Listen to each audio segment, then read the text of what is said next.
Hello les amis, ici Priscille de Productivio, un petit peu en retard ce matin.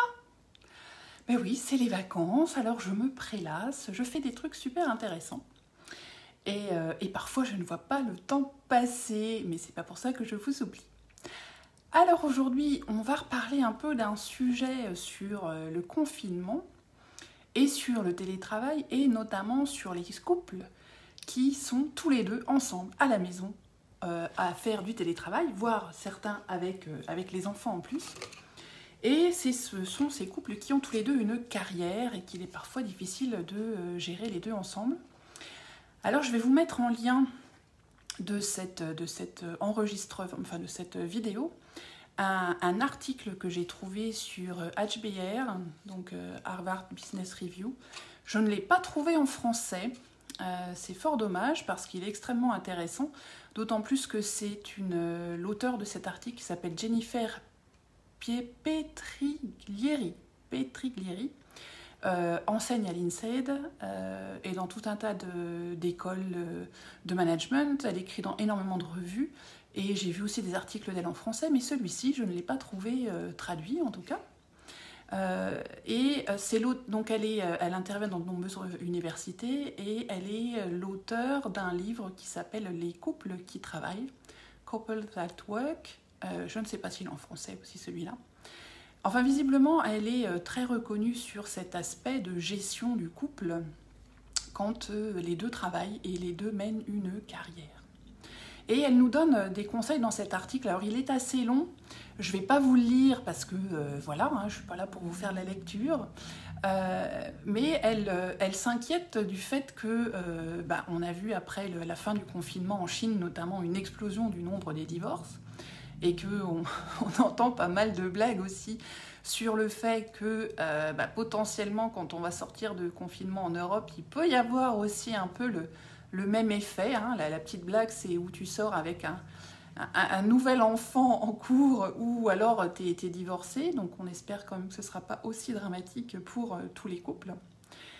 Néanmoins, cette personne, Jennifer Petriglieri, fait remarquer que dans ces temps donc, de crise, hein, beaucoup de gens, beaucoup de personnes se sont focalisées dans un premier temps sur l'organisation. Et moi-même, quand on a parlé de s'organiser pour le travail, hein, je vous ai donné tout un tas de références sur comment organiser physiquement les lieux, faire le planning, s'organiser avec son conjoint pour définir les périodes de temps sur lesquelles chacun allait travailler ou garder les enfants.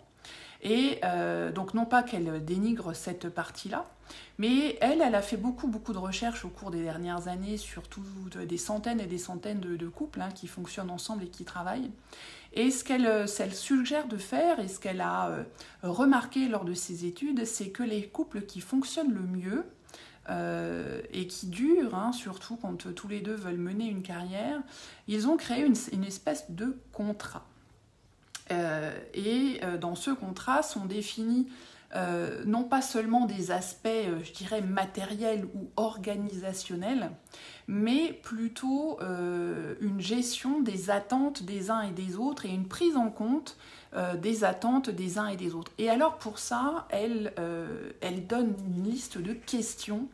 Il y a énormément de questions. Je vais vous en lire quelques-unes parce qu'elles sont vraiment intéressantes.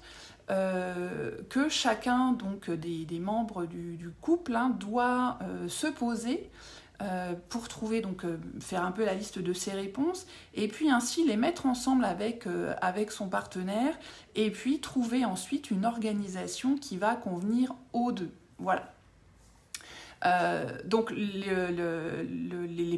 quelques questions hein, qu'on peut se poser, c'est alors il y en a vraiment beaucoup. Alors attendez, je retrouve ma liste parce que la liste est très longue. Voilà. Qu'est-ce qui vous importe le plus pendant cette période ? Donc au-delà de la sécurité des proches et de la santé, elle demande quels sont les 3 principaux objectifs que l'on peut avoir donc pour une période. Alors le contrat peut être négocié régulièrement, hein, Est-ce qu'il y a un projet particulier que l'un des membres doit mener à terme? Est-ce qu'il y a une relation qu'on doit spécifiquement entretenir? Est-ce que vous voulez utiliser le temps à la maison pour planifier votre prochaine transition de carrière? L'éducation de vos enfants est-elle une priorité? Et elle pose comme ça tout un tas de questions. Quelle est la priorité relative de votre carrière au cours des prochains mois? Si vous travaillez à la fois à domicile et que vous gérez simultanément d'autres organisations, tels que d'autres engagements, tels que des soins aux enfants ou aux personnes âgées, elle demande qu'est-ce qui va être le prioritaire. Avez-vous un accord stable dans lequel l'une de vos carrières a toujours la priorité sur l'autre? Essayez-vous de maintenir une répartition 50-50? Ou y a-t-il certaines semaines où l'un de vous devra avoir la priorité sur le temps de travail? Donc elle explique vraiment ces principes de façon assez claire. Encore une fois, je vous mettrai vraiment les liens, le lien de cet article en anglais en dessous de la vidéo, parce que je pense qu'il reste encore un certain nombre de semaines de télétravail potentiellement, puisque notamment en région parisienne, on nous demande de rester encore quelques semaines, voire jusqu'à l'été à la maison. Et même si dans certains cas les enfants peut-être vont reprendre le chemin de l'école, néanmoins si les deux parents qui travaillent se retrouvent à la maison, je dirais les règles s'appliquent toujours. Alors il y a une partie de ces questions qui sont sur la partie carrière à gérer ensemble, et il y a aussi par rapport aux enfants. Alors, quelques-unes des questions. Quels sont vos principes parentaux pendant cette période ? Devez-vous assouplir les accords de temps d'écran? Dans quelle mesure souhaitez-vous et devez-vous être impliqué dans l'enseignement à domicile? Quels sont les aspects de la vie des enfants qui sont le plus importants pour vous? Comment allez-vous parler de la crise et contenir les angoisses de vos enfants?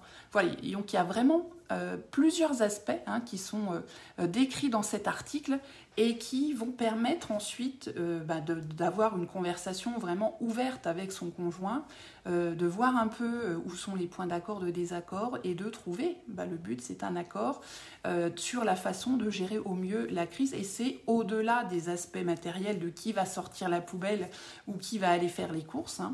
Et ce que dit donc cet auteur, c'est que c'est pas forcément les gens qui ont la meilleure organisation ou la meilleure équité sur la répartition des tâches en tant que telles qui vont le plus survivre, mais ceux plutôt qui seront d'accord sur des principes beaucoup plus importants que ces choses uniquement matérielles. Voilà, donc comme je le disais, on n'est pas encore sorti du confinement, donc pour les couples qui me suivent, peut-être que c'est une piste de réflexion, surtout si vous vous rendez compte que, à force de ces longues semaines de télétravail en couple à la maison, qu'il y a peut-être des frictions, des choses qui se passent et que vous aimeriez améliorer la situation. Voilà, c'est tout pour aujourd'hui. Je vous souhaite à tous une très très belle journée et puis on se parle demain. Bye bye!